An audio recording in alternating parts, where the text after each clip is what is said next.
All right, so today we're diving into something that I think is really, really important, and that's how to keep your cryptocurrency safe. Yeah, And we've been seeing more and more people getting into crypto these for days. sure. For sure. But one thing that people don't always think about is security. Absolutely. So we're going to be talking all about cryptocurrency wallets Okay. and why they're so important. And I mean, some of our sources are saying these things are really your first line of defense against losing all your crypto. Yeah, I mean, think about it like this. You wouldn't just leave a bunch of cash or, valuables just sitting out in the open in your house, right? Right.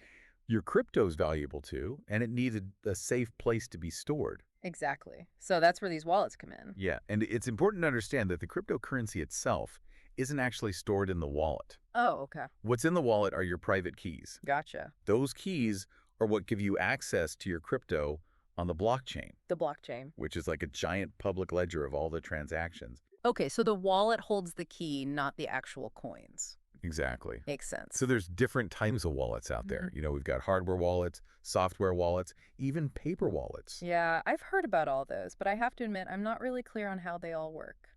All right, well, let's break it down, starting with hardware wallets. Okay. Things like Trezor and Ledger. Okay. These are physical devices, like little USB sticks almost. And they hold your keys. Yeah. What makes them super secure is that they keep your private keys offline. Offline, so they're not connected to the internet. Right. So they're way less vulnerable to online attacks like hacking or malware. That makes sense. So it's like a little vault. Exactly. Okay, so then what about software wallets? I feel like those are probably more convenient. They are, for sure. Software wallets are apps you can download on your phone computer or even as extensions for your web browser. Like Exodus or MetaMask. Exactly. Those are a couple of the popular ones. So are they less secure because they're online? Well, you have to be more careful. It's super important to have a strong, unique password and use two-factor authentication. Gotcha. So more responsibility on the user's end. Right. Okay, and then there's paper wallets. Yeah, paper wallets are the most old-school method. How do those work? Basically, your public and private keys are printed on a piece of paper. Literally on paper. Yep, that's it. And that's safe. It can be because it's completely offline. So you have to lock that piece of paper in a safe or something, right? You could, or even a safety deposit box. Okay, interesting. So we've got these different types of wallets, but no matter which one you choose, what are some general security tips everyone should know? All right, number one, be very, very wary of phishing scams. Phishing scams. Yeah, those fake emails or messages that try to trick you into giving up your private information. Oh, yeah, those are everywhere. Exactly. So never, ever share your private keys with anyone. And another thing I would say is engage with the crypto community, learn from others, but also be a little skeptical.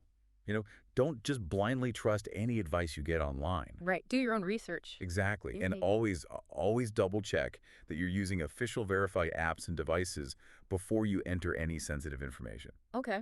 That's all good advice. And really, the most important thing is to be proactive about security. Question everything.